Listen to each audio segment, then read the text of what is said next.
बेटी पढ़ाओ देश बचाओ। अब हम करेंगे बुक वर्क, जो पेज नंबर आपके 75 पे है ना। सबसे पहले क्या है, दी गई कविता की पंक्तियां पूरी कीजिए। अब ना कोई क्या है, अनपढ़ होगा, है ना। इसको आप लोग लिखेंगे, सबके हाथों पुस्तक होगी, ज्ञान गंगा की पावन धारा सबके आंगन तक पहुंचेगी। तो जो पेंसिल से मैंने वर्क किया उसको आप लोग भी पूरा करेंगे, ठीक है। उसके बाद प्रश्न नंबर 2 है, दिए गए प्रश्नों के उत्तर कुछ शब्दों में लिखिए। कविता में किसे समान बताया गया है, बेटा और बेटी को। अब सबके हाथों में क्या होगी, पुस्तक, ठीक है। ज्ञान गंगा की धारा कैसी है, पावन है। ज्ञान गंगा की धारा कैसी है, पावन है।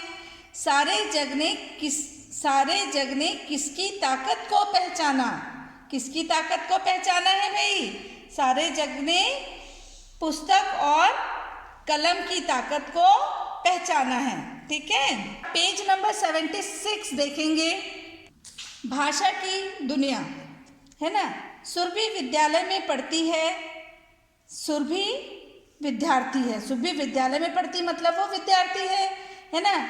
उसके बाद यहाँ विद्यालय में पढ़ने वाले के लिए विद्यार्थी शब्द का प्रयोग हुआ है, यानी कि अनेक शब्दों के लिए एक शब्द आया है, अनेक शब्दों के लिए एक शब्द आया है, ठीक है। देश की भक्ति करने वाला क्या है, देशभक्त यहाँ पे दिया है, शिक्षक, अनपढ़, देशभक्त, ऐतिहासिक और राष्ट्रीय। इसी को देख के हमको यहाँ पे पूरा करना है, ठीक है। जो राष्ट्र का हो वो कौन है, राष्ट्रीय। जो पढ़ा लिखा हो वो शिक्षित, जो पढ़ा लिखा न हो अनपढ़। इतिहास से संबंधित ऐतिहासिक। इसको आप लोग अपने बुक में लिखेंगे।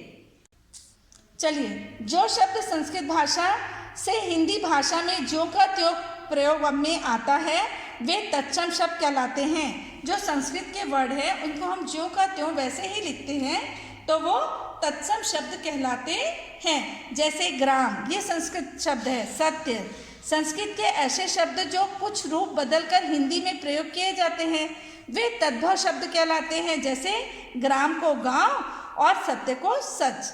लेकिन तत्सम शब्द क्या है, ग्राम और सत्य है, और तद्भव शब्द क्या है, गांव और सच है, ठीक है।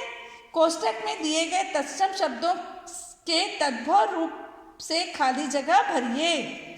लड़कियां अपनी मेहनत करके हर कार्य, यहाँ पे लिखा है, इसको हम चेंज करके क्या लिखे, काम। वैसे ही ख वाला देखिए, लड़कियां डैश मिटाती, यहाँ पे अंधकार लिखा है तो हम इसको बदलेंगे तो क्या होगा, अंधेरा।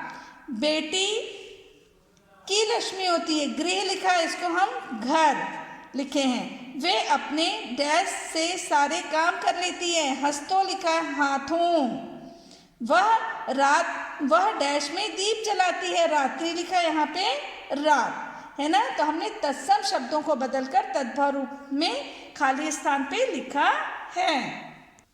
चलिए यहाँ पे देखो, जो शब्द सुनने और बोलने में एक जैसे लगे लेकिन उनके अर्थ भिन्न होते हैं। सुनने और बोलने में एक जैसे लगते हैं लेकिन उनके अर्थ भिन्न होते हैं, ऐसे शब्दों को समरूपी या भिन्नार्थक शब्द कहते हैं। जैसे हंस, हंस एक पक्षी है, और हंस मतलब हंसना। यहाँ पे एक बिंदु लगा, यहाँ पे चंद्र बिंदु लगा है, दोनों में अंतर है।